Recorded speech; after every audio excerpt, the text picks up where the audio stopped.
life shine. You gotta be working to get the woman in the way. Keep the beat and get your hands in the air. Shuffle the beat cause it's an African affair. To Buffalo Park and our home at St. George's. We're bringing the silverware back on the borders. That's the way of the warrior. That's the way of the warrior. That's the way of the warrior. That's the everyday warrior.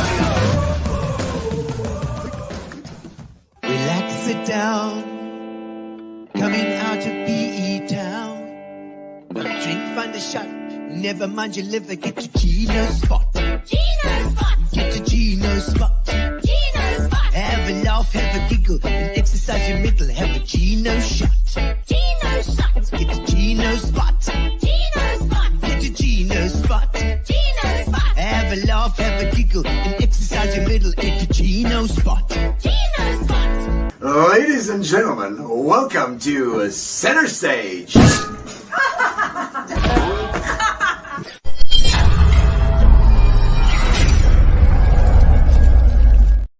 All right, and here we are, ladies and gentlemen. Welcome to Gino's Spot. Today with a new camera angle. How do you like it? Every single Tuesday, Gino's Spot comes on your computer or your phone. It pops up if you have subscribed to our YouTube site, so please do that. If you're watching on Facebook at the moment, make sure that you subscribe to the YouTube channel because it's the best place to watch it.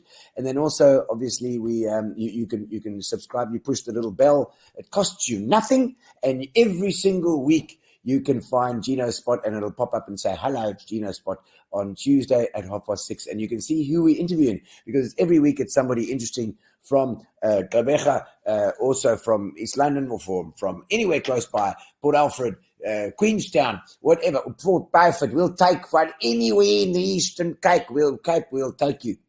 If you're normally an entrepreneur or a business person, somebody who's got an interesting story, that we don't care who it is actually, as long as you're interested, and we pull you on. And every single Tuesday at 6:30, we put a stake in the ground to see our guest or whoever we've got, the person we've got on the show, to have a bit of a stake in the ground for their history and see what makes them tick. Right, so we've also got some things coming up which I have to tell you about, and that is with Center Stage. The Center Stage bunch are at it at the moment. As you can see, Creedence Clearwater Revival at the Bowling Club on Saturday, on the Friday, and this coming Friday as well, 24th of May, the Magnificent Seven. We have a few tables available still for that show. It was completely sold out at the Hellenic, so we have had overflow and people asking for it, so we have put on another show that is this Friday at the Bowling Club on the 24th of May. So get your tickets from Wendy or from Quicket. And then also on Saturday, something special. Have a look at that Creedence Clearwater Revival show at the PE Bowling Club. We've got our original band all together again. Our Center Stage All-Star Band, including Mike McCauley, who's coming all the way from Cape Town, and Wayne Cullis come all the way from Miami.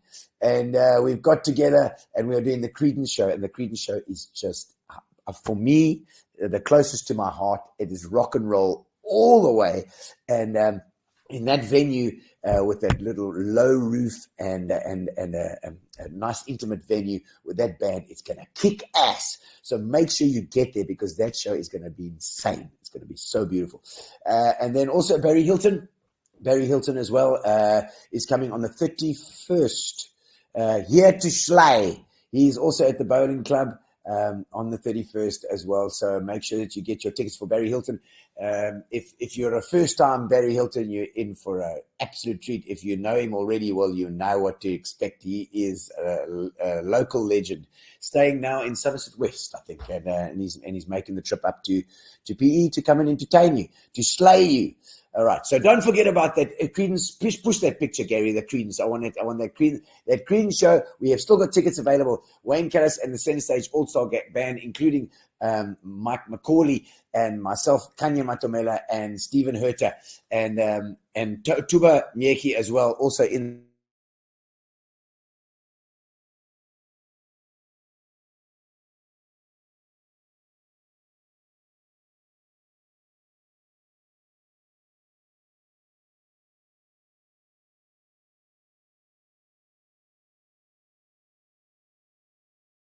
Off then. It's just going to be that picture for the rest of the night, I'm afraid.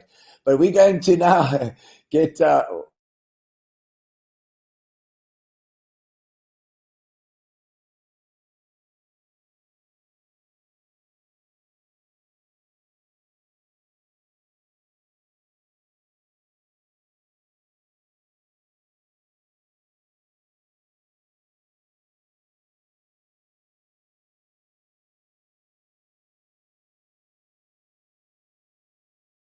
popping.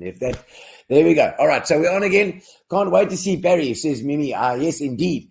And tell us what you're doing. Tell us what you're drinking. Tell me what you're doing at home. If you're sitting next to a nice fire, if it's a little cold, or if you're just having a braai, or if you are just relaxing at home and cooking supper. Let us know what you're doing.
All right, we're back online.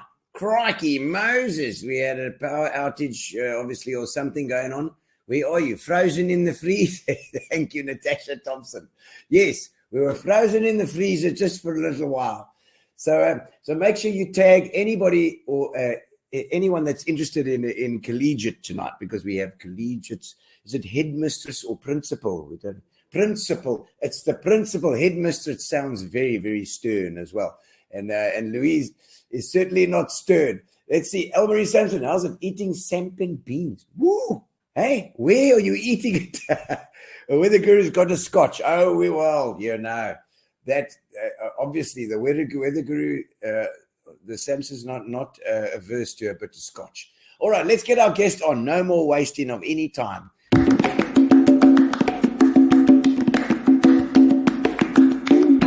Ooh, welcome to the show. Now it's your time to shine. We're gonna have a lekker chat tonight. Another good time. All right, and we're in. Can you believe we nearly didn't make it tonight with our internet? I took it back to SABC days, early days when they used to put up a notice when the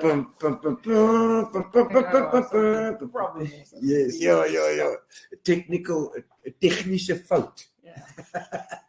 But Louise, fantastic to have you on. I'm so glad we could get you. In because it's. I've just been doing some stuff for Victoria House. I had to do it for Victoria House. I had to do a little show there for the junior school. Oh, okay. And we did a little dancey thing, and they went absolutely badorned. Because I did in the dance. I've got these big.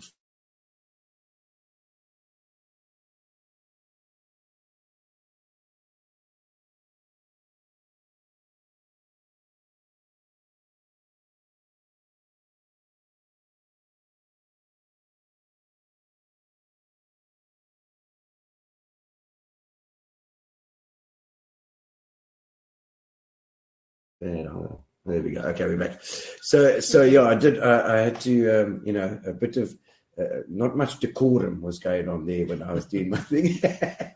But you're of course at the high school and been there since 2020. Well, as principal, yes, but I've been there since 2006. Oh, okay. So you were teaching there as well before too. Yes, yeah. Okay. Yeah. So you obviously got to know the culture, the whole culture, the way the school works, everything. Had that experience before now, I suppose. So it was an easy transition? What, to principal? To principal, not.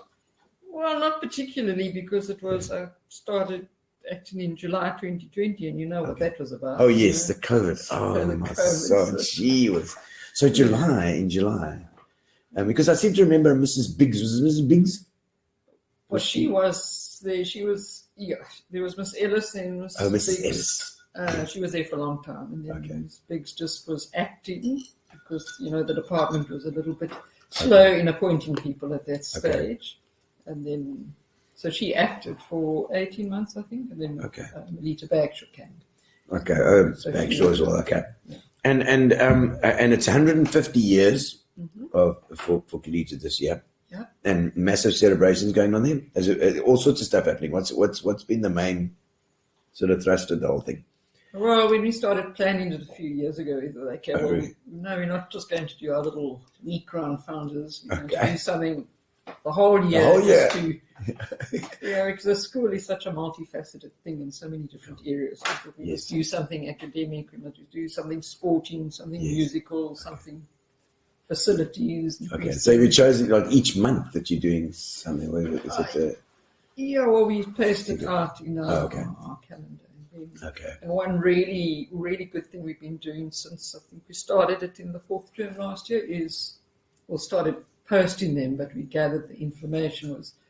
Part of the thing was we wanted to celebrate not just here with our community here, but get as many worldwide. Yes. And so we started a thing every week. We post old girl stories. Yeah, I've been watching them. They've been fascinating. Yeah, and the amount of old girls we sort of found they could send their info in, and that's been great. And it's been a catalyst for others to also and reconnection and that whole thing. I'm sure it must be. Have you got an old girls thing as well? Because I mean, this old grey thing. There's the OCGG. So in our Founders Week, which was not last week, the week before. Yeah. I think. Okay. Can't remember now. We have the reunion dinner on a Thursday night. Oh, lovely. So that's yes, I saw things posted about the reunion dinner. Everyone, they were singing the school song. So a few days after the tickets went on sale, I got a message, we've got a problem because now the old girls are fighting because the tickets are sold out. They're sold out. Oh, what Oh, can you my do? soul. How many more can you fit into the Yes, hall? yeah. Gee, was here to be selling out. So it's like a show.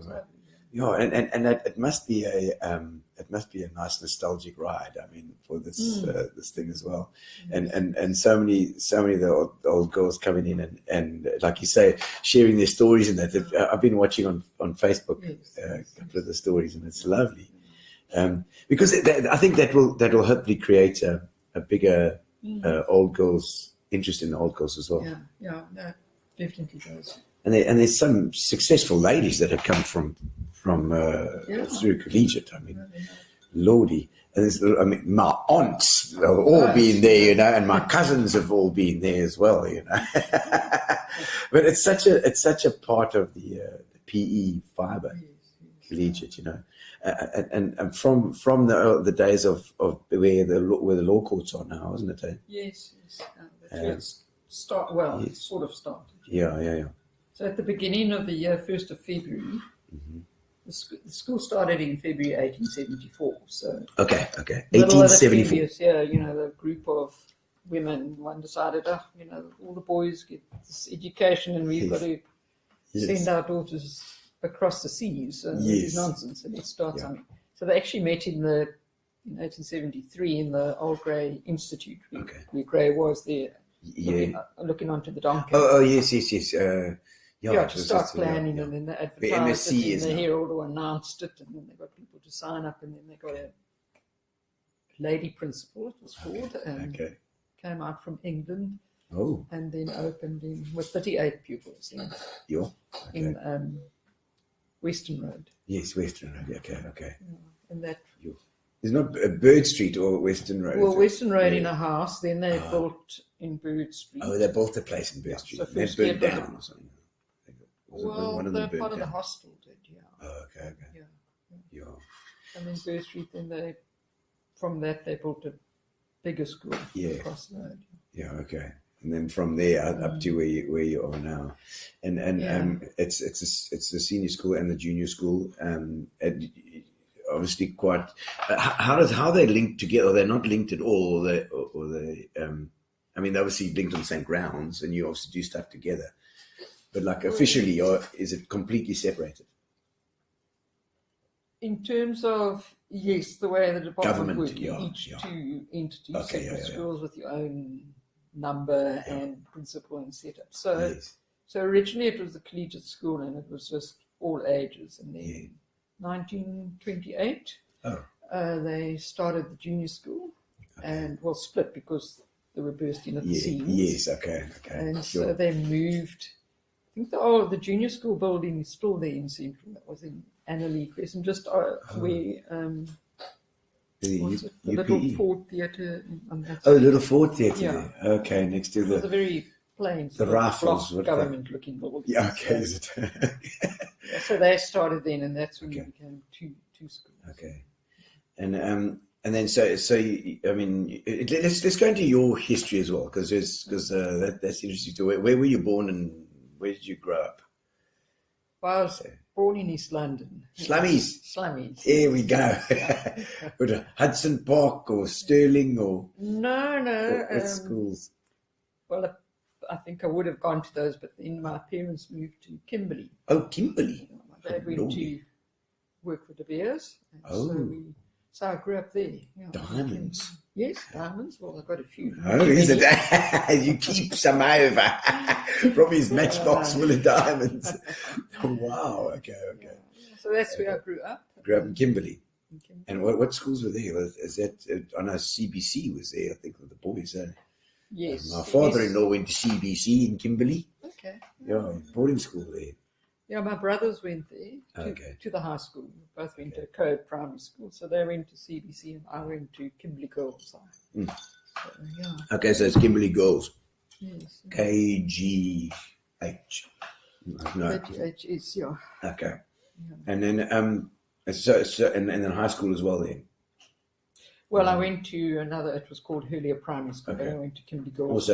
Also Kimberley, until you finished matric there. Or, Yes. okay, and then Somebody else who went there is Annette Lovemore. Oh yeah, she was on just the other day. Of course, yes, you did say that. I remember that. Yeah. And it is, good quality gals, Must have been in the mine dust.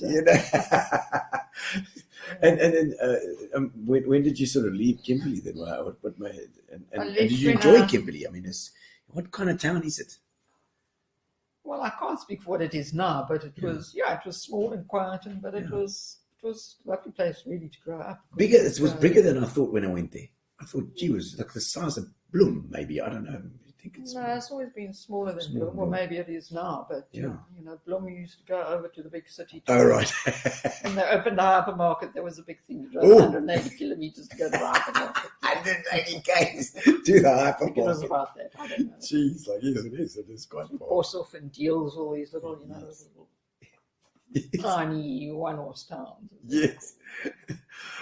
Okay, and then through the little towns, and then all these. My grandmother, who stayed with us for a period of time, she used to say as you crossed the border from the Free State into the Cape, oh, the air smells sweet.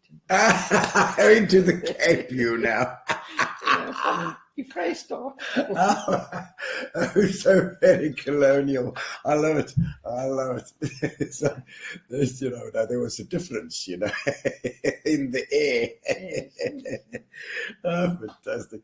And so I mean, when did you leave Kimberley then? Was that and I why? left when I went to university, because there was no university there. Of course, okay. So and you went to which university? I went to Rhodes. Oh, Rhodes. Rhodes, yes. I did 4 years there, and then I did up to end of honours at Rhodes. Then I went to UCT. Okay. The teaching diploma. Yeah. Okay. You for the because it was different in those days, I think, as well. But you could do the varsities. So did Rhodes not offer? No, they did, but I think I'd had enough of Grahamstown by then. Yes, Grahamstown. You had to go somewhere else for a while. Yeah. And UCT must have been great then as well. And so you did then. Was it pre-med or no? It must be a high school teaching. So it was, what was it called? It was called HDE, High Diploma in Education, Postgraduate Secondary. Okay, that was the whole name. Postgraduate Secondary. Okay, and from Rhodes there as well. And Rhodes, I mean, Rhodes is another story too. That's just very. Whenever I think of Rhodes, I think of heaps and heaps of dagga. Okay. But I don't know. It was, say on the yeah, show, I know. That's what Collegiate. I always tease people who go to Rhodes. Oh, I know why you went to Rhodes. But a very, very good with the journalism and also the drama as well. I mean, when with Grahamstown Festival, we always used to go to this stuff there with Andrew Buckland, and he was lecturing there. It was great arts thing as well. And I sense that you like the arts as well, because I know you were. Yeah. We'll get to the stories now because Louise actually reminded me about something, and it completely changed my outlook, because I so remember that when you started teaching, did you then leave UPE and UCT and then come to PE for your first? Was that your first post at VP? Yes, my first post. First post at VP. Can you believe it? And no one was 1988 when I was there in my matric year. Yeah. Hey, so when you were in Camelot, and I made a big banner flag red with the golden lion on it. Yes. What a wonderful Michiel de Beer. Somebody tag Michiel de Beer, please, and also Lani going. Tag Lani going for me and Michiel de Beer, because they would love to see this, I'm sure, as well. Because Louise, it was Miss Teal back then that came to VP, and I totally remember that. We did the shows, and you were involved in backstage and stuff. So that's what I remember you from, and with those wonderful teachers at the time as well. David Blake, she said he interviewed on the phone. So he knew. Yeah. He just, I know that. Maybe he was desperate. Oh, was he? I don't But know. I mean, how did you? How did you come across the post at VP if you were in Cape Town? I mean, did you have people? Well, it here? was the Cape Education Department then, and every 2 weeks they would bring out what's called a bulletin. And I used to go down to Wales Street. Used to go to the Education Department in Wales Street to pick up your bulletin. Yes. To look for posts. There were always posts being advertised. And Yeah. then, just apply to lots of places. So. Yeah, okay. And so you applied as well. Just and PE wasn't a problem for you. I mean, had you ever been in PE before then? I know your brother-in-law was Andre. Oh. Well, I got offered 3 posts then at the same time. One was in Somerset West, smallish post, and then Clarendon Girls, and then It's for East London. East London and VP. But the love interest at the time was coming in. You see, there we go. The Erasmus. Was that the No. Oh, was it another love interest? Oh, excellent, man. So there was a PE boykie that lured you down. No, he was what we used to call it at varsity a winwee. When we Anyway, in Rhodesia. when we were in Rhodesia, yes, a Zimbabwean. Okay. And so, but he lured you up. Was he working here or something? How did he? No, he was just closer. He was studying at UCT, and he was a friend of my brother's. My elder brother. My elder brother did a degree, then he went to the army, then he came back. Yeah. And did another one. Yeah. Because he changed youths what he wanted to do. Oh, I see. Okay. So that year in Cape Town, we shared a flat together. Okay. Oh, I see. Okay. And but because I'm trying to think. So the love interest got Yes. a job here, or he was with PE. Grinica, I think. Oh, Grinica. Okay. So Because they both construction. studied quantity surveying.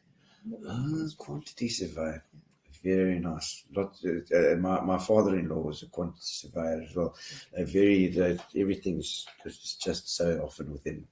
I don't know, but so and then you got your post here. So you got that was a good post. Then I think that VP at that time, David Blake, was a great principal. I think he was a nice guy, and it was a nice team at that time. It was a really nice team. And I think that year, there were 7 of us started. And I think of those 7 posts, 5 were new positions at the school because the school was growing. Yes. It was getting busy here. Yeah. I remember Mike Asherton-Smith being there. Yeah, he was there. Janice Webb, we were talking about earlier. Such a lovely lady. And she was my English teacher. And she just really got me. She understood me, and it was lovely.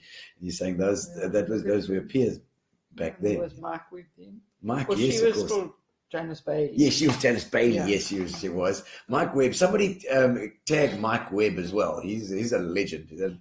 And Mike Ashton Smith, if anybody knows. There's Lonnie's. Lonnie's there. Let's have a look at some of these comments coming through here. Lonnie going, Lonnie, we were just talking about you as well. And Bernie, I hope you two are well there up in Derbs. And so there's Jacob saying he's proud of you. It's him, Jacob. That's my younger one, yeah. Yes, okay. And then Anton Erasmus, there we go. He's sort of working in Welkom of all He's places. in Welkom at the moment. Shame, I wonder what he did in life to be Ja. sentenced to Welkom. Waar is hoe gaan dit aan Welkom? Daar by die resies. Jeffrey You probably know Applewhite. Jeff. Yes, Jeffrey's just up the road here. He's especially it's a long time acquaintance from school days. He's also at VP as well, eh? No. He grew up with me in Kimberley. There we go. Wonderful place to grow up. He said, so he was there in Kimberley. Oh, Lord. Jeff. At primary school together, and then he was at CBC with my brothers. Okay. Oh, excellent. Then Brendan Kelly, Louise got 2 very, very talented sons. Daniel and Jacob excelled in so many things. Are they good? What do they do? What do they excel in? Come on. Be a proud mom. Well, my older Daniel is off to Oxford on a Rhodes scholarship. So, Ew. Oh, my lordy. Okay. Wow. That's amazing. academic. And, Excellent. Okay. on the road and it goes to But Oxford. they're also running nuts. I looked on Strava yesterday and Okay. what, they've done 95 kilometers last week. Oh no, what's going on in this brain? Yeah, I can't relate. the running. Gee whiz, man. And the other is that the eldest one? Well, they both run. Oh, they're both. Yeah, both. The Okay. oldest one did the 2 Oceans, the ultra marathon. Okay. this Wow. year. Okay. Jacobson, So they're quite fit. They are quite fit. As fit those Erasmuses, you know. I think that came from the father's side. Oh, not it's the not mother's the side. mother's side. Maybe I gave them the brains. Yes. No, hardly. No, for sure. You went with the academic going to Oxford for sure. But just lovely to see Lani online as well, and tag Michiel, please, as well, because they had such an impact on my life as well. They really did. I'm sure if you stayed at BP for, you say 18, 17 years, 18 years. 18 years. Yeah. That's a lifetime, you know. And at one school, let's say a lot about a school now that you're a principal, to have the staff retention. Yeah. Well, at one stage you didn't really move because you couldn't really move because, you know, when I said to you when you were in Cape Town, there was a bulletin every 2 weeks. Yes. Supply, and there was lots of movement. But then obviously when things changed in late 90s and then they started with all the kind of retrenching and not appointing everybody. So So you just hang on to the... But I was happy there. We had a it was amazing. It was amazing. Yeah, it was. And Lani went up. I'm not sure when Lani left. She'll be able to tell us when she left for Durban. But that team was fantastic for the shows, you know, for the arts, which is just loved it. I think she went up in 96 or so. Oh, okay. Well, that's that long already. 97, yeah. Good Lord, man. And Brendan Kitty, I know he's into the motor racing and stuff, so it's not that your sons are into as well. No. Or biking or motor racing or boating or I something. use friend with my husband because my husband's not into motor racing, but he's into paddling and that. We do that at the club. Yeah, we were just talking about Rob Welsh. Rob Welsh as well, also the paddler. So he's mates with your husband too. He's also a crazy guy. I love him. Interesting people in PE, you know. Yeah. And then so the other thing that we haven't touched on as well is that Andre Erasmus, who's overseas. Please, somebody tag Andre, because he often comes onto the show as well. Is your brother-in-law? Yes, and so that's also part of the family. The newspaper thing, you must have got on well with him with the journalism. Yes, very interesting. And then the Post. Yeah, the Post for Collegiate. No. Then the Evening Post. Oh yeah, of course. Oh, the Evening Post. Yes. What do you call it? Editor. It was put to bed. Yes. Put down. Yeah, put down. Yeah, along with the Weekend Post now as well. Yeah, no, we got. And many of his friends are still Louise Limburg and the guys there also. There's a lot of people still there. What are the most rewarding parts of it? Because I know you started teaching at Collegiate first of all after. Well, I went from VP to Collegiate into a state head of department. Okay, head of HOD. Okay, so it was a leadership role there as well, which was kind of. So I ran the English department there, as well as other things. Yeah. Okay. And then in 2016, I think I became deputy. Okay. And then, as I said, 2020. In 2020, during COVID, then that was your takeover time. That was my takeover. Yes. Masks and all. Yeah. No, you also have those shield things. Oh, terrible. Terrible. I don't know if people would do the same now. If they'd be certainly they wouldn't listen to everything that they're told, because we know now what we have to filter out. Yeah. You know, the things that we used to do, you know, crazy. It didn't go out of our gardens, you know, it was crazy.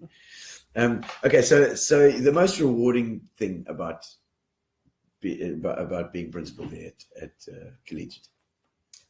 The most rewarding. Yes, or interesting or rewarding.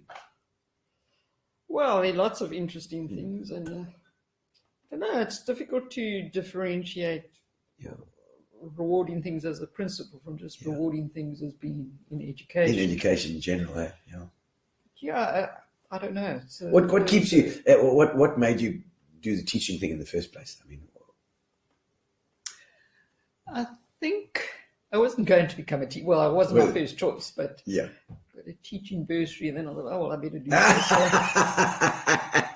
And it was you either pay it back or you carry on. Yes. So, yeah. Okay, so it was really pushed a little nudge into it. Yes. For the teaching. Yeah.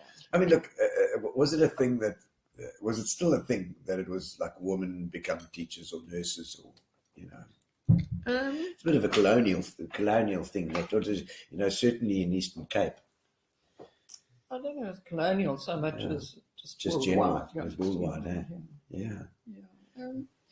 No, not so much. It was sort of starting to be different. Was your mom a teacher or anything? Or anybody in the family? No, my mum didn't work. Okay. She worked for charities. Okay. That's very colonial. Sensible woman. Yes. And and your dad was doing the diamonds. He was smuggling diamonds. Chartered accountant. Okay. I know there were certain people you can't be friendly with them because they're on the ITB list. Oh, really? Eh? Is that the one where they carry out the diamonds in the way? It was a diamond buying. Oh my soul. Okay. So, and because I was wondering, when he sent you all to university, that wasn't cheap. It would have been a battle for how many siblings have you got? Two. So I'm jam in the middle of two brothers. Oh, really? Two brothers. Okay. Okay. Any memorable moments from your teaching days that you can think of that pop into your mind? Do you remember Hans Inlenfeld from the days? Yes. Gymnast.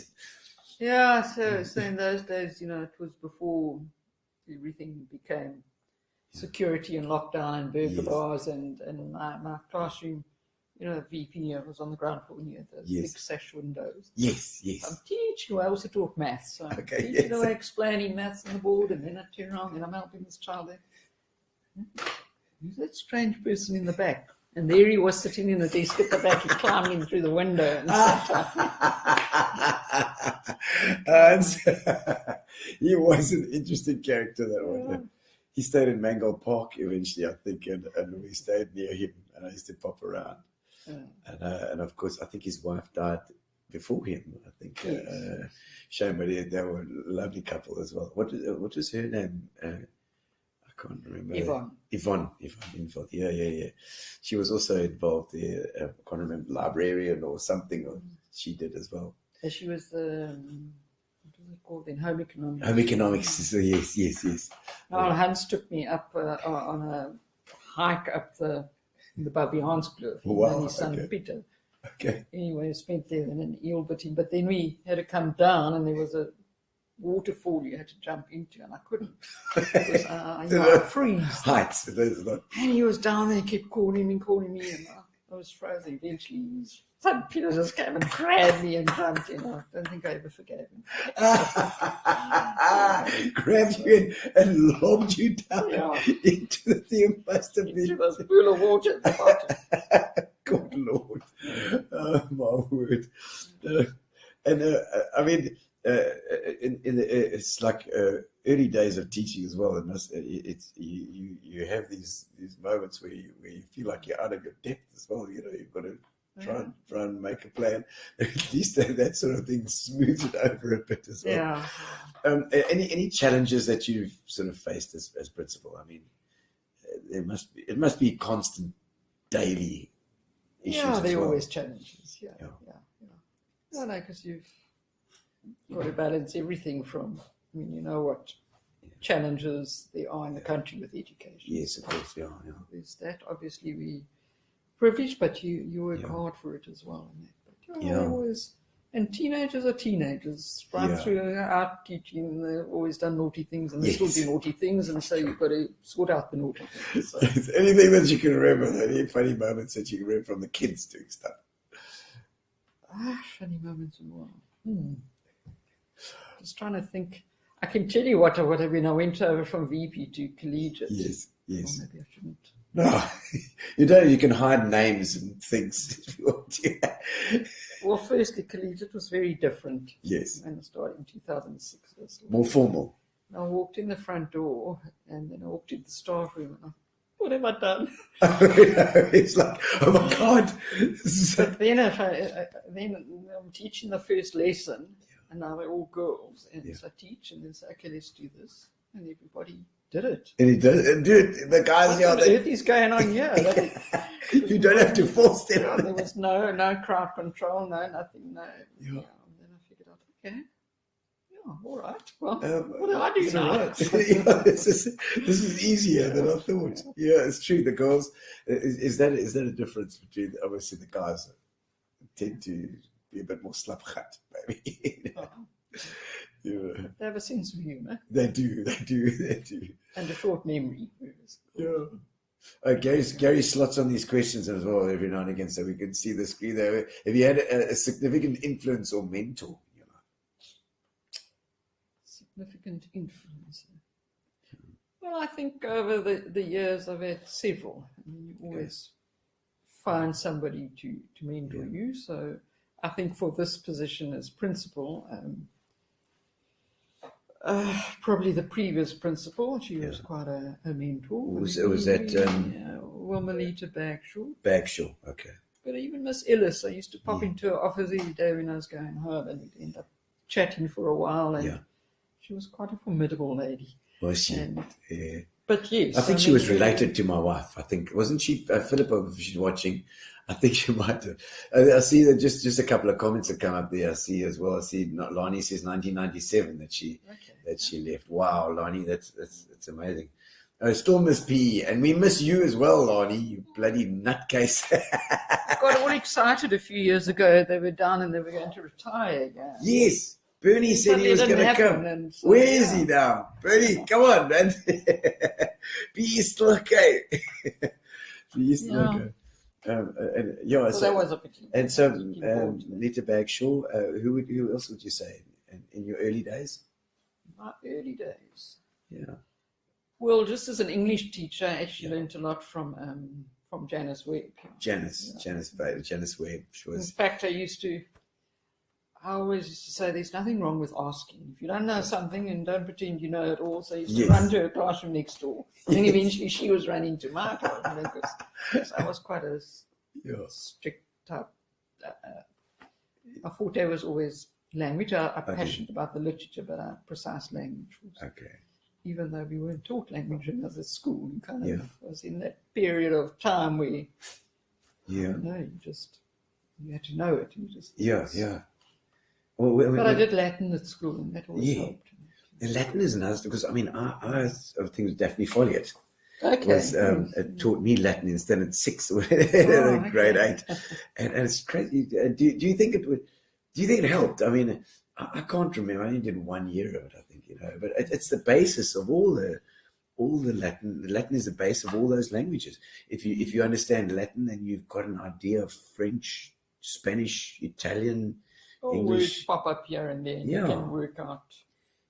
Work it out. Do you think it would be a good thing to bring Latin back, or do you think it's too archaic now? Well, it's interesting. Just before the reunion week, an ex-teacher, an ex-collegiate girl, and then she taught there for a long time, Gail, it was Gail Gatley, and then she married Greg Cunningham, was that Gray. Okay. And then they immigrated to Australia. And in fact, my uncle was a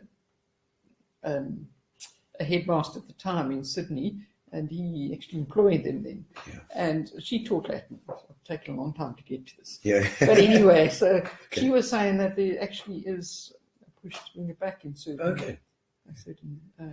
It must have had advantages, It certainly gives you an understanding of the whole English language and the base of the whole English language.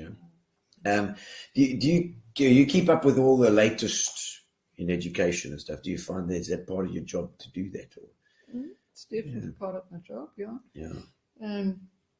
It's interesting though, when you become the principal, it's more your job to think of all those things, and then other people have to do it. Person, you go to this, and then you implement it. But you have to, otherwise, especially in this world. I mean, it's changing all the time.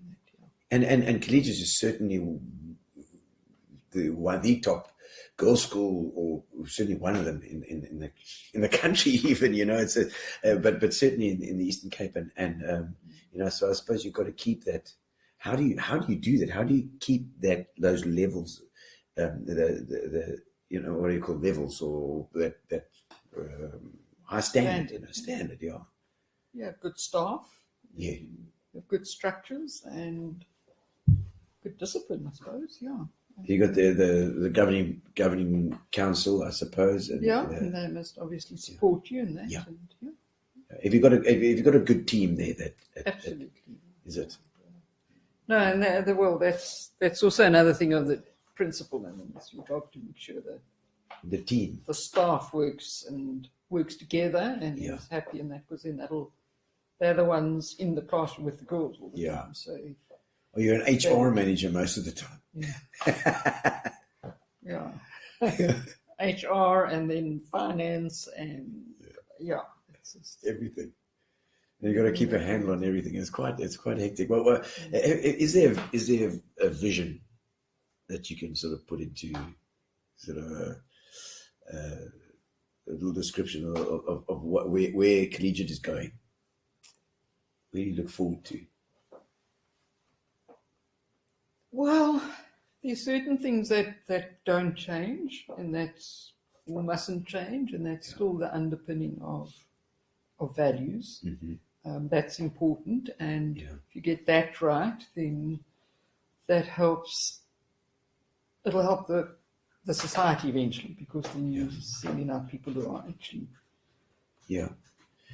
because it's actually a micro version of society. Isn't it? I mean, it's all girls, I suppose, but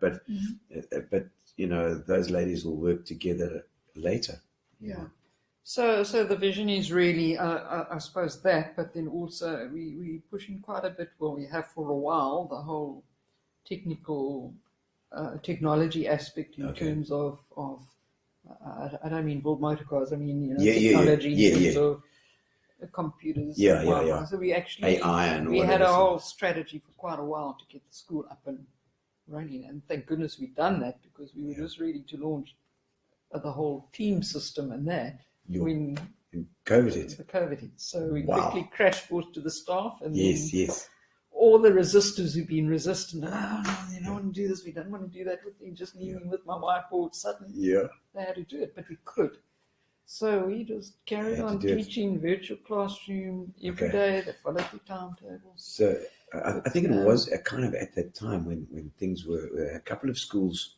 I mean, obviously there were schools that were left behind, and they had to really pull figure to try and sort things out. But it was at that time when people were looking at it, and then when COVID hit, it was like, okay, it's just accelerated. Yeah. But also in terms of that, if I think of what we've done now, we did a whole STEAM week. Okay. And going back to STEAM, eh? But I mean, that was a great week, and we had lecturers coming from varsity who took the science classes and did lots of experiments, but we did various things during the week. And we started that week off with STEAM assembly and chap coming in and talking about artificial intelligence and that role. So that's, we need to get our girls into that and prepare them for that, or get our learners. And then it's crazy to think. It's a scary thing as well as an exciting thing. And then we had a literary week, which was another highly successful thing. And we had 2 old girls who are published authors come down and speak. And the one was Dr. Joanne Richards, and she was fantastic. I don't know if you ever read long time ago the book The Innocence of Roast Chicken. You might have, it was setting. But her story and what she shared with the girls was phenomenal. But that's the whole literacy thing that we need to get going, and then the outreach thing, because coupled with that, we've been doing a project for quite a long time, 150 books for 150 years. Let's promote reading. Okay. But everything must have a outreach component in terms of not just our schools. Okay. So, So we've been working with schools, and our head of English drove that quite a bit. St. Augustine's, which is the Yes. little school down in Yes. Central. Older Catholic than us, school, I think they're yes. 170 odd years. They are. They are. And yeah, it got involved there. The girls got involved there. And so that type of thing. And then we've got our wellbeing. So why I'm telling you these things, Yes, because yes. you ask what is the sort of vision. Yes, So yes. these are all the aspects. So then we've Okay. got our wellbeing conference that's coming up, Okay. which is another. You need to be equipped with that sense of coping for Yeah. for this life. And Yes, yes. so we have that focus of positive education, and Yeah.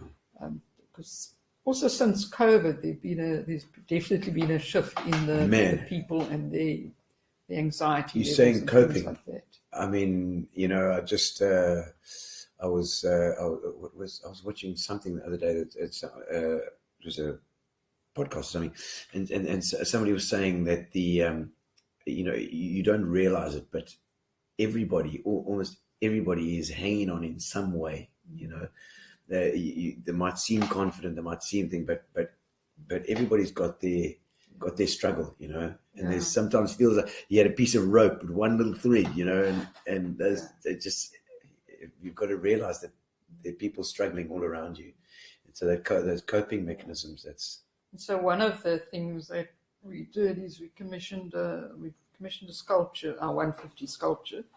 Sarah Walmsley, Yes. also an old girl. This was beautiful. Yes. Okay. Yeah, and she's called Courage, and it's the courage of the learn of the past, the present, and the future. Yeah. And because that courage is what we try to also to be in life and to do the right thing takes courage. Yeah. So we've got a few years ago we did an exercise with the girls to identify 5 courageous women, and they tie up with our 5 values that we promote. Okay.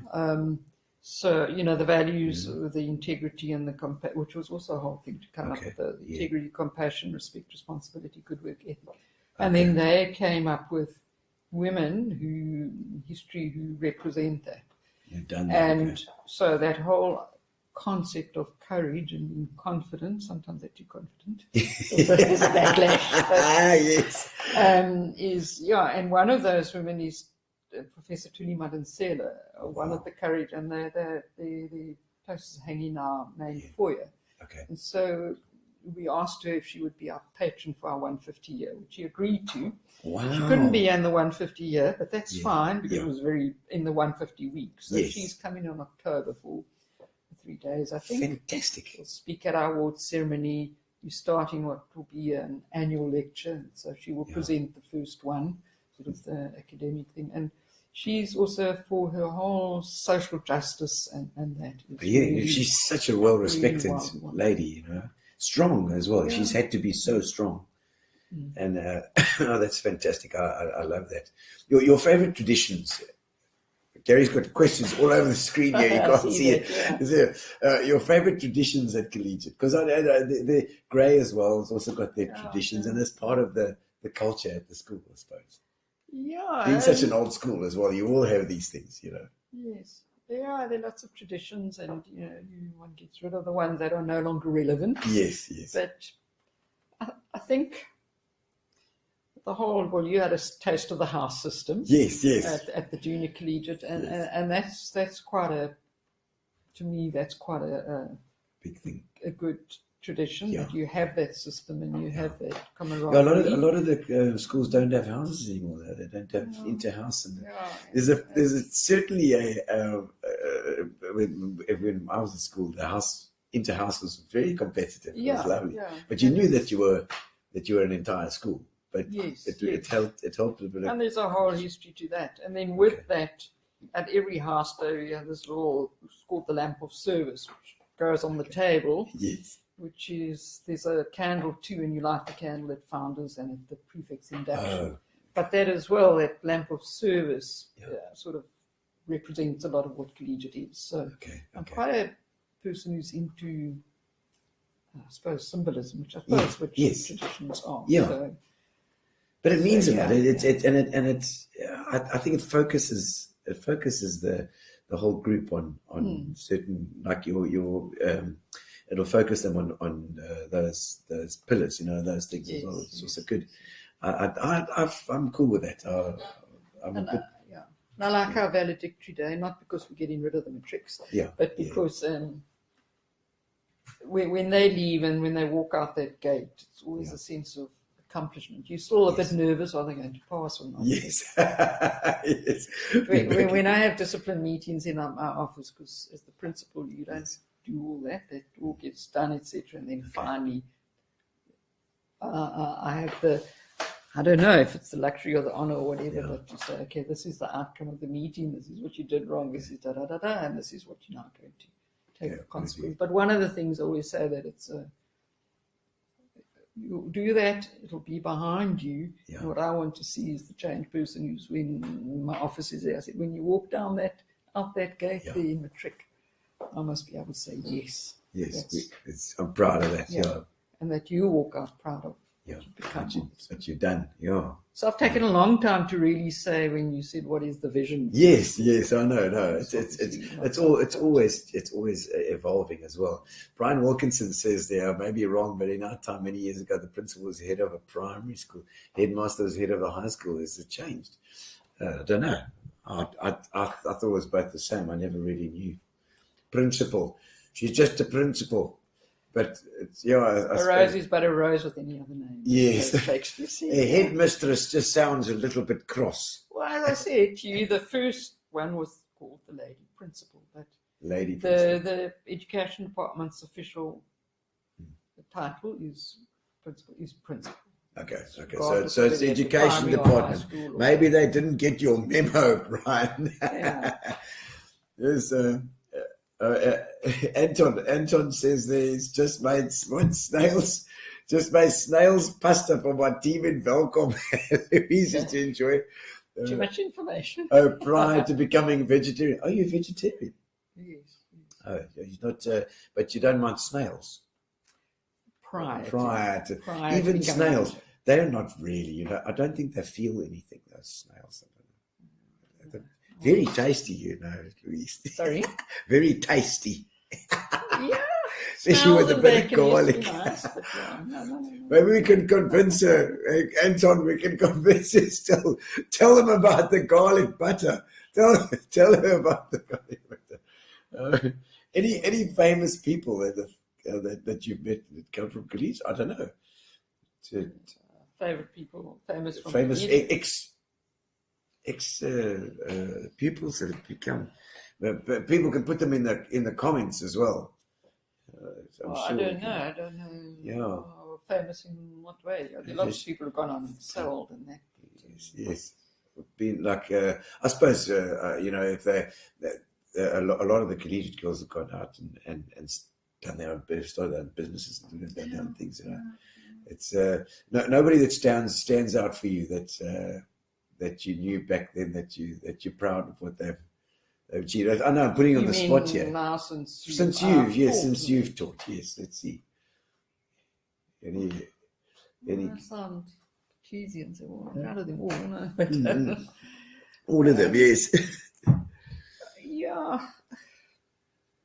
Because you have a big impact as a teacher as well on these kids' lives. But I think, that's what those old girl stories that have been featuring, along with the staff. Once a month we put a staff feature on as well of a previous teacher or something, and those have been interesting. The number of girls that responded, how that particular teacher who has impacted their lives. To go back to the old girl stories, I mean, there's such a range of things that they've done, and so do you say somebody who's now become that famous?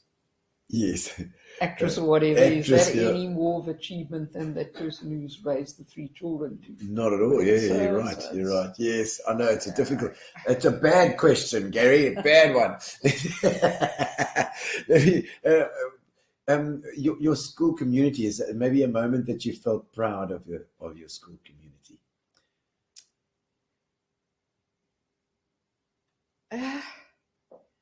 I'm putting you on the spot here lots. Yeah, you are, rather. That's right, you can take your time. There's no rules here. When you say school community, do you mean the school or do you mean all the parents and everybody? Everybody, I think everybody. particularly I proud of? suppose the most recent thing was actually on Founders Day, Yeah, in that assembly, and then afterwards Yeah. in the quad. the old girls. And the speaker was Niven Pottimer, and she spoke really well and powerfully. But just looking there and then saying what I had to say and prepared, you just you feel quite I'm proud. proud and You're the humble. principal, That's not bad going yourself.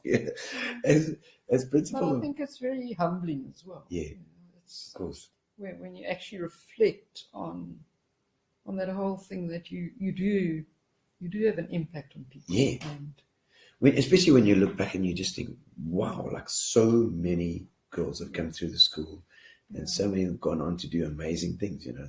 It's a warm feeling in your heart. What would you say sets Collegiate apart from the other crappy schools? I'm joking. Okay. What would you say sets Collegiate apart from other schools? Well, if I think in this time we're a girls' school, so that is quite a big thing for girls and for what the studies about single girls' schools. I'm just trying to think what other girls' schools there are. Is Riebeck a girls' school, I suppose? Yes, that's in Kirika. And yes, But, Kirika, there's St. James Girls' School, which not many people know about. No. But it's down in Shorterville. Okay. And it's a small school. It's a Roman Catholic school, but around one of these that are Roman Catholic, but under the department as well. Okay, yeah. So it's a bit. So we've had a twinning thing, and over the last I don't know 5-6 years. St. James. St. James, Okay, and then otherwise in PE, I don't think there are any others that I can think of. No, that's it. It's DSG in Grahamstown, I think. Yeah. And so do you have? But obviously our results, we do get excellent results. Yes. And so from that we wouldn't say tick the box, but that definitely they're proud. And you see that in the bachelor passes that we get. I think 3 girls didn't get bachelor pass last year, so that's quite phenomenal. Yeah, for sure. If I think in the town, 100% pass. but then also the investment of the staff in their learners. And they will go the extra mile. They will do the extra lesson. Mommy and Daddy might want to send them to extra lesson to pay, but you say, why do you do that? Come here. They care about it. They just The care. care and the knowing the girls. Okay, good. Yeah. A touching or emotional experience that you've had? As principal. Well, as teacher as well, it doesn't matter. Yeah.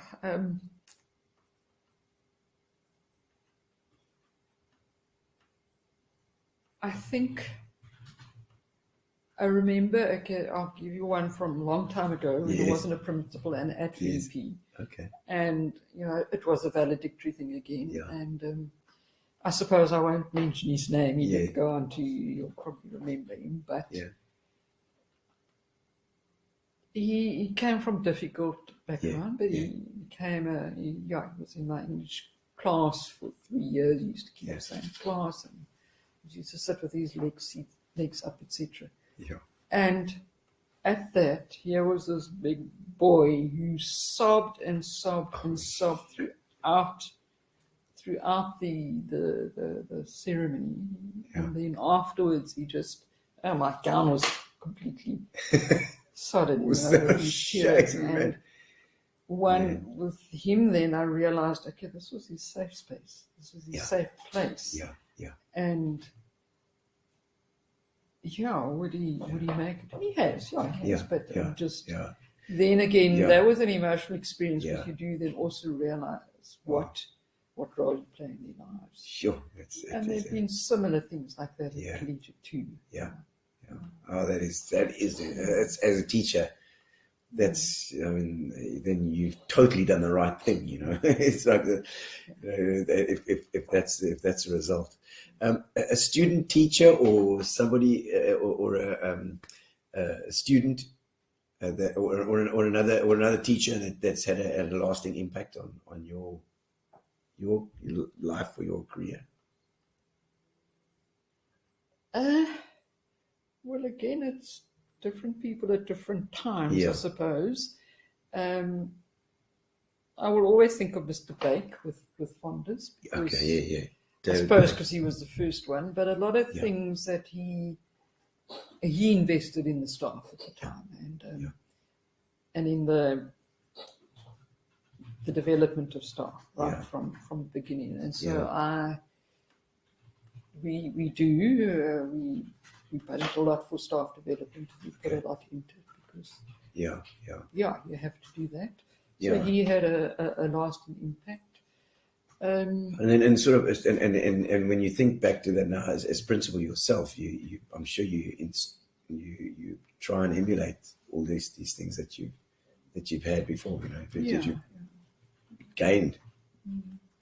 And then the other learners, I mean, there's one who always also difficult and went through difficulties at school, but she always used to, very uncollegiate-like thing, I suppose, but in the top corridor outside the music corridor, not the little music in there, but there were steps going up to the next level, and she used to climb onto the windowsill up there and sit for a time and look. No, you couldn't do that. Yeah. But she always used to tell me, I'm going to be a teacher and I'm going to come to room 337. But so she stayed with me. Okay, she what she wants to do. Yeah, she hasn't done that, and life takes one down different. Yes, but you never know. But if you hadn't been a teacher, what if you'd had a from the beginning and said, okay, well, I don't, you can do anything you like. What would your choice have been back then, and then looking back on it now, what would you really enjoy? Oh, my choice back then would have been to do law. Yeah. Law. Yeah. Okay. She was like it was an LA law kind of thing, fighting in the courtroom that got your. Well, no, I remember I grew up. Part of my schooling was with no TV, so right, yes, of course, yes. And then it came that on one night you had English, Afrikaans, and then it was only 2 hours a day. And Dallas on a Tuesday. Poor man and Thornbirds.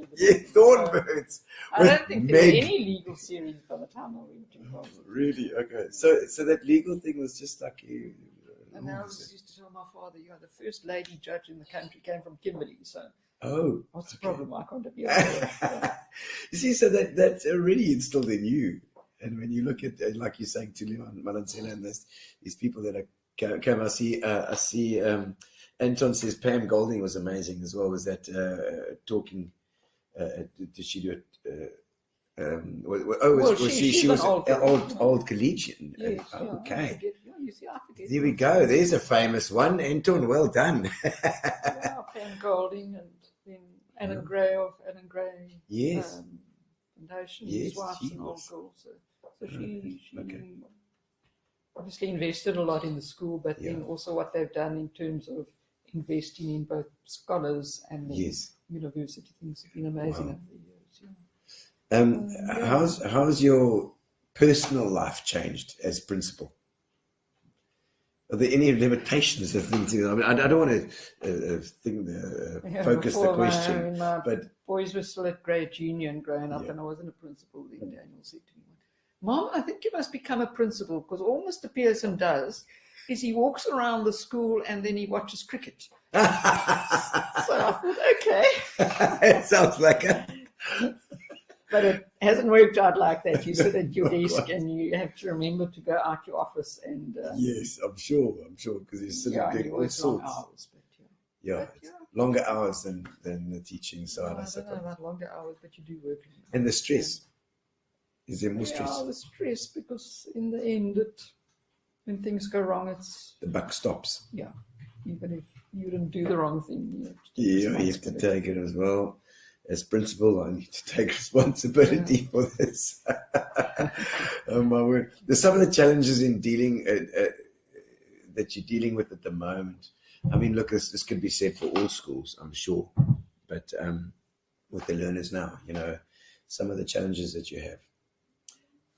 With respect to the learners, you mean challenges that we get from them, or or things you have to deal with as teachers and principal, I suppose.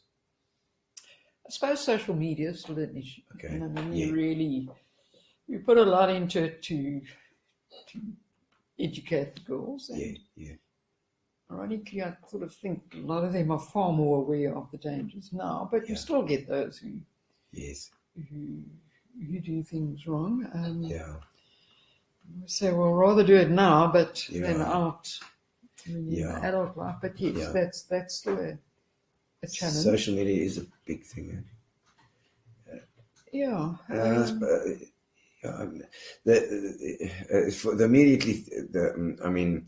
The things that our kids as parents, you know, your kids have to deal with the drugs and the fact that everything is just so available now. It's an immediate satisfaction. They just want everything now, you know. That's difficult. Whereas we were at school, it wasn't like that. And then there are other challenges such as, well, there've always been people who don't read, but I mean, if I think of the actual learners don't seem to the level of, I must be careful how I say it. But if I, Marcus, go and moderate a script now or something, and I think of, okay, what was it, say, when you were in trick? They're quite different, and I'm not saying one's better, the world changes, the world is changing. But with that... Particularly as an English teacher. Yes, it's difficult for me as an English teacher. Could of, should of, would of. Well, that's always been there. But then I think, if they don't expand their vocabulary, how are they going to get jokes one day? And, you know, and that subtlety. And, I know. It's that. And then the correctness.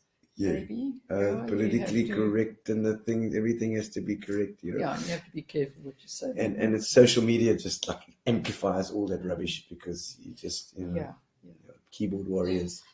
Yeah, that's the thing. Yeah. So, if I think go back to VP Dave and Willie Lecoch, you remember him? Yes. I think he used to make people go stand at the wall outside or something. If you did that, you would be... to hang them by their shoes out the window. What do you mean? So those are fun stories, but if you were to try and do that today, I'm not saying by any means it was ever go back. No. But you never get that right. You're right. Yeah, you have to be teaching.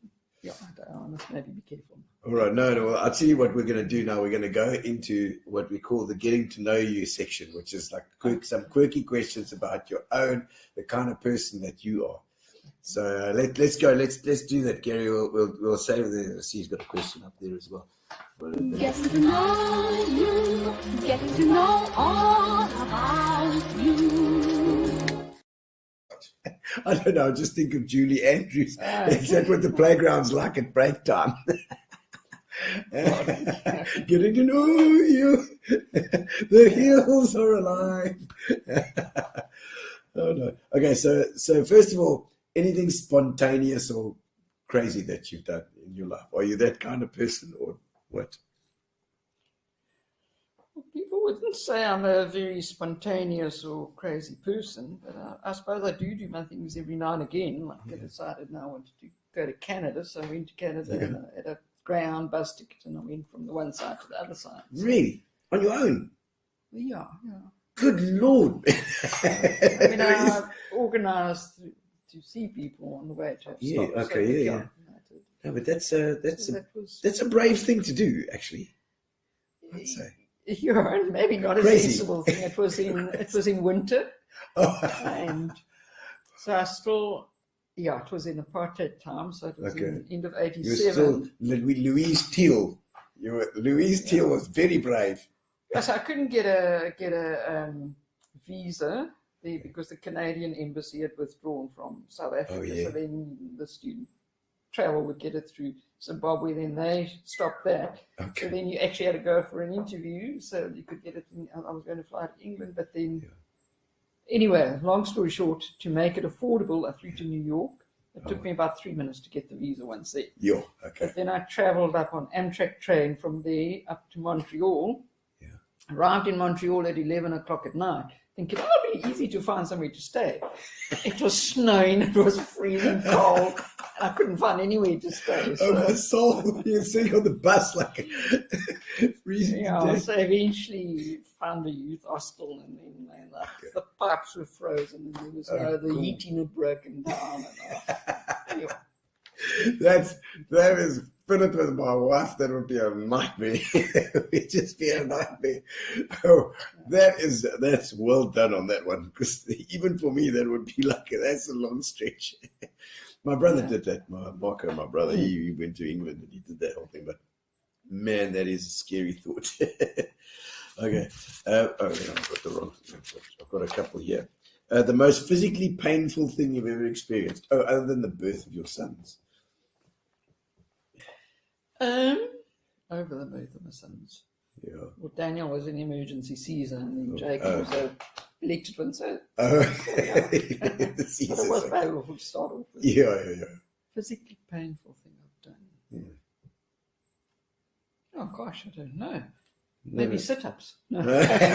You're not a big exerciser. You don't like the exercise too much. Yeah, I don't know. Did you do sport at school?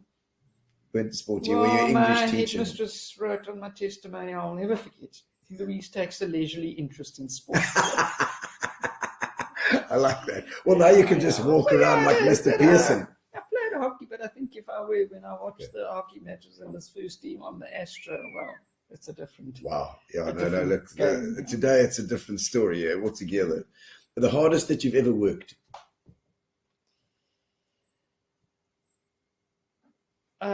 Physical work or other work? Any work, mentally straining, whatever. I think when I was doing my master's, but I was teaching full time at the time as well. Okay. So that was quite Double quite jobs. taxing. I know I was doing it through Rhodes, so I used to. Sometimes I'd travel up in the afternoon just to go to the library. So, there was no. Quick to Grahamstown Library. You couldn't go online. So you had to drive there. And I became a kind of. They had an arrangement with NNU. I don't know. I think it was UPE. I used to go to that library for something. But, above the crawl. Yeah, but that was difficult. And then also, I think also worked very hard when I had my sons because I was the chief marker for the literature paper. Oh. And so you used to have to set the papers, but then you used to have to mark the papers, and then no, this is too much sharing, but I was still breastfeeding, so I wasn't going to stop that. Yes. So the baby had to go with me, and I had to find in East London a little creche to look after him, etc. Sure. And then at night I'd have to look after him, but I'd still be marking things and I'd be moderating things, and I'd have to go. Yeah, so that was what takes. Man. But it was worth it because they're healthy kids, and breastfeeding is healthy. I see that in you. I see that. So and it apparently promotes the intelligence too. Yes, no. It's all sorts of good things, breastfeeding. My Philippa is the same. She's like, breast's best. Breast is best. That's the one. And just a quick, concise, what do they call it? Reader's Digest, concise story of how you met your husband. It's Anton. I met my husband just quite actually close to here. Oh. I think it was Alcock Street. Alcock Road. This is behind us, yeah. Yeah. Yes. At the time, it was the Mustard's house, Corin Knowles. Yes. Oh, yes. Yeah. Yes, I remember she stayed there. And it was her birthday party. And I didn't feel like going. I said I was going, and then I think I was a bit depressed or something. So okay. Eventually, 9 o'clock, I think, no, let me go. Okay. So I drive there, park my car, go inside, and Lisa Thomas comes running up. I've got just the man for you. And she pushes me into the kitchen. And there's Andre and Anton. Anton had just got divorced, and he'd come back to PE, and he and Rob were going into business together, building surf skis. Oh, wow. Okay. So, Rob Walsh. Okay, yes, okay. I'm building surf skis. I always say, I met my husband in the kitchen, and he's still in the kitchen because he's the cook in the kitchen at parties. And Corin Knowles, wasn't she at the Whitakers just up the road? I think she was. It was in 7th Avenue. In 7th Avenue. That's right. Now I remember. I totally remember that. I could probably hear the party from here. Yeah. My soul. Okay. And then you say you met him there, and then that was it. And it seems like what you. So your what I'm thinking about now is that the fact that you got one job when you came straight from varsity, got your first job, stayed there for 18 years, moved to your next job and stayed for. I mean, your loyalty is like unparalleled. Once you stay, once you stick, you stick. Yeah, I guess I do. Yeah. Yeah. Doesn't come what may. That's what this, But you've been. I suppose you could say you've been lucky in a way that you were into good places. Yeah. As far as work goes. Then one husband, no thoughts about anybody else at the moment. Well, I don't know. Well, he is in Belcom. He's in Belcom. You never know, Anton. No. Let's have a look at some of the comments. Barbara Manor saying, Alice Cricker, ex-collegiate girl. Oh, there is another one. There's a famous actress, eh? Yeah. And Pam Golding. Well, we got lots there. I see Daniel's just now completed his LLB. So that's another proud moment for you. There we go. Yeah. Your worst travel experience, I suppose, but it sounds like it was the cold. No, I enjoyed that. Oh, is that all right? Well, it was maybe cold at the time. And then when we were travelling through the night on one of the Greyhound buses, and also the heater broke down. I know. You can die there. Yeah, I know you can. Like you didn't freeze to death. Yeah. A worst travel experience, though. Worst travel experience.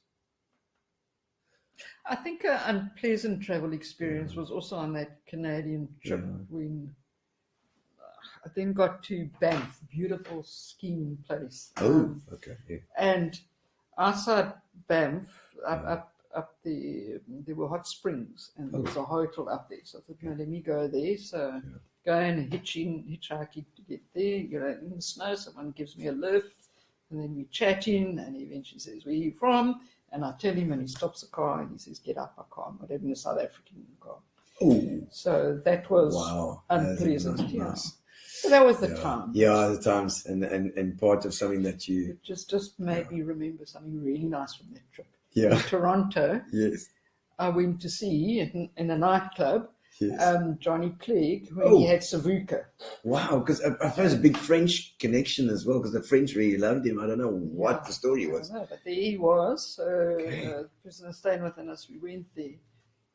And I don't know, at the time in the 80s, you always toyed, and people were also immigrating, and there was this big thing, are we going to stick it out, or are we going to stay, or are we going to move? And we say that experience made me think, no, I'm not going to come back. Yeah. Because it was just, I just spoke of everything. Yes. This country. Togetherness and Johnny Clegg was certainly a guy who brought people together. He certainly was. What a talented guy. What an amazing, talented guy. What social situations do you dread? Believe it or not a good small talker. Oh, not good. How's the weather? So sometimes when you're having to make small talk and you're balancing a glass of wine and a thing. And, but you have to do it such a lot as a principal. Yeah, I've got used to it. You've had to get used to it. My word. Okay. Maybe I shouldn't be saying that. No, it's fine. Everybody will say, well, That's really, fine. There's lots of people like that. I don't think I necessarily dread it anymore, but I did used to. I was very introverted. That's true. Well, I still am introverted, but so you're not that wow person. Not like Michiel and Lani. But you obviously enjoy people like that. Yes. Michiel always spoke so highly of you, remember. Your most prized possession? We were asked that at a staff seminar thing really? And I actually said my wedding ring. I won't say it because I'm married to my husband, but because he's in Velcom. No, because it just to me it symbolizes family. Not just husband and kids, but extended family and what family is. And, so quite a close-knit extended family. Okay. The Teals and the Erasmuses. The Tues, the Erasmuses, and the Turkingtons and the Knights. The So, Turkingtons as well. The Kate Turkington is another famous that's person. my younger brother's mother-in-law. Oh, really? So, She was. yeah. Okay, so family it is. And dogs and cats? Yes. You're a cat lady. Not yet. Well, my first cat was actually from Michiel de Beer. He was about to emigrate when he left to Germany. Yes, with Inga. And he said, Louise, do you want my cat? If you don't want it, I'm putting it down. So, okay, well, I've got no choice. He knew how to do that. She's So, going well, to I've take got a it. cat. And yeah, but I've got, well, 2 dogs and a cat. And Okay. I call them my Daisy girl. She's the German Shepherd, Daisy. Oh, right. Yes. And then the little old man, who's a cross between a Dachshund and a Shar-Pei. Sure, like So I don't know. that's a And the little Dachshund was the male. I don't know how that happened. Dachshund. The little Shop. And then the other one, but it's always, everything has to be just so with the So he's got sensation. short legs and a round thing, and then he used to fly down the stairs like Bolt. Oh, really? Yes. Nice, my old man. Okay. Did I sleep in the bed as well? No, the cat does. Oh, the cat. That's always there. Like, Yeah. Oh no. Okay, let's get two more. Let's have a look. Well, I can't say the worst job that you've ever had because you've only had 2 jobs in the end. Or did you work briefly in Cape Town before you came up here? I had student jobs. Oh, what was your worst one? I worked in the De Beers Benefit Society. It was very boring. You just sit and watch the clock and wait for 4 o'clock. Oh, that's so waiting for paint to dry. Benefits, medical aid, Yeah. and the pension funds. And is that what it was? Oh, my Yeah. soul. So we did admin stuff. Oh, no, that's But maybe terrible. my best student job was when I was doing my honours year. I was the barman in the Cathcart Arms in Grahamstown. Oh, classic. Oh, that's a good one. You're gonna laugh at the party there. A barmaid. Well, behind the bar. Yeah. Behind the you bar, get your pouring regular shooters. salesman coming in, and it was more the postgraduate place Okay. to go to. So you line up the shooters. Yeah. You see, so the kids at Collegiate know Louise knows more than you think. No. So in what ways do you sabotage yourself? Try to sabotage myself. I suppose. And have negative talk, I guess, and to try and stop it. Yeah. So you talk yourself down, you mean? Yeah. And always maybe wanting things to be 100%, and so then I take too long on something, and Are you a little then you OCD? get behind, and it becomes a vicious circle. Are you a little bit OCD? You certainly not ADD, but you're. Possibly, yes. Well, we'll ask Anton. Is she a bit OCD, Anton? Barbara says Star Trek and Chariots of Fire. I'm not sure what she was. Oh, Alice Cricket. Oh, she was in Star Trek and Chariots of Fire. Oh, Chariots of Fire. Wow. And, okay, one last one. While Anton is in Velcom, this will put it in there. Yes. My kitchen's clean. All Perfectly cupboard clean. doors. When Everything's he right. came home recently, within 5 minutes, the It's a kitchen was mess. It's a mess. So, It's a yes, maybe I am, disaster. She's totally OCD. Oh, there we go. Absolutely, he says. Classic. I love it. You see, the husbands will always tell you the truth. Something about you that people wouldn't know. Character-wise or play-wise, anything. They wouldn't. Yeah.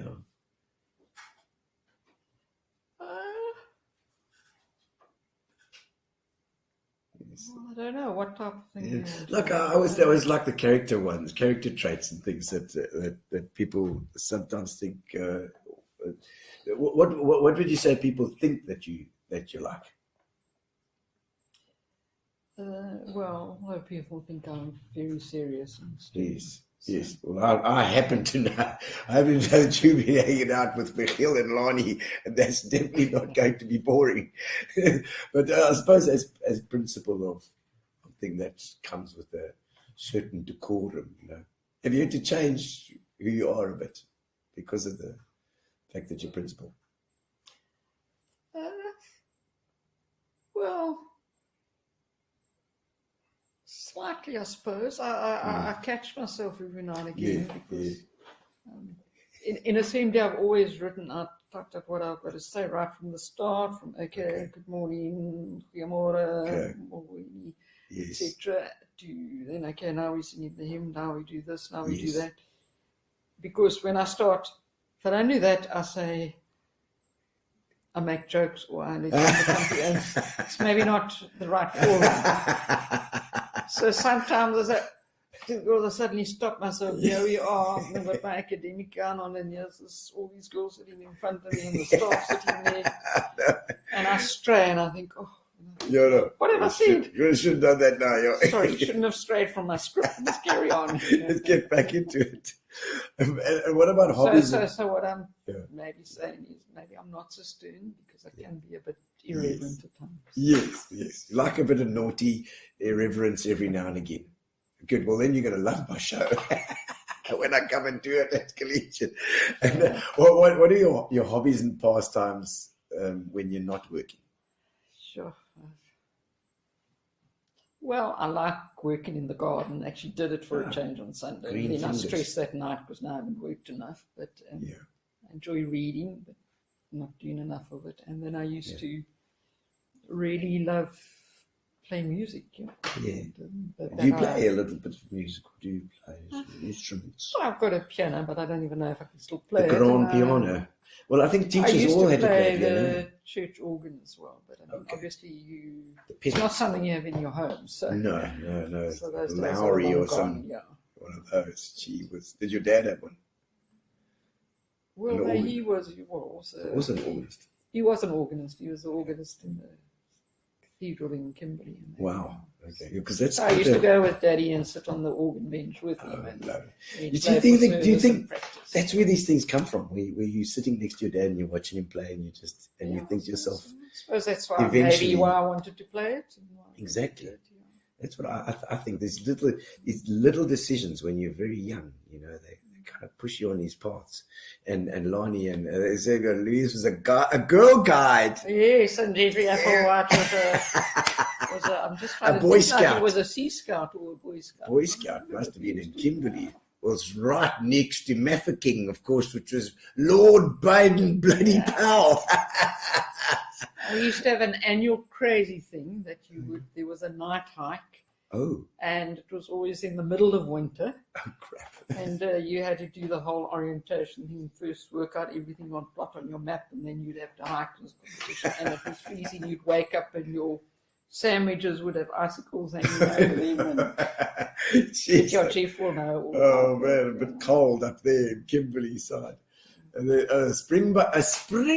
He was a Sea Scout. Springbuck Sea Scout, not just a pretty face, Jeff Applewhite. Oh, man. And when's your next wine tasting? I need to go to I saw Gary sneaking in a wine tasting there somewhere. I wasn't invited. I'm very, very disappointed in you. Do you enjoy a bit of wine? Whiskey? Whiskey? Just like a whiskey. I love a whiskey. Not brandy. No, brandy. I'm not a brandy person. It's just, with the sun going down, a little whiskey just on the rocks, I'd love that. Enjoy it. But I don't like to have that on my own, so with sort of with husband in Welkom, it becomes tricky. Yes, I went up to Welkom. I played at the Super Sport Bar, I think, once because all the Angeleri brothers are all from Welkom, mining town. Yeah. We did all our Latin American stuff. It was fantastic fun. But Louise, it's been fantastic having you on the show. I'm not going to keep you any longer. We've got a competition that we do as well. Okay. Before we go, we do he's got the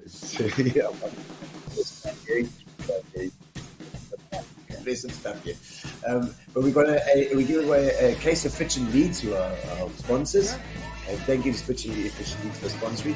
And we have a winner. Here we go, Olga Williams. Olga Williams was watching. We have a winner who will be posted to you. Olga, we'll organize you. Olga's a crazy lady as well. She's involved in all sorts. And but it's been fantastic to have you on the show. Thank you so much for coming.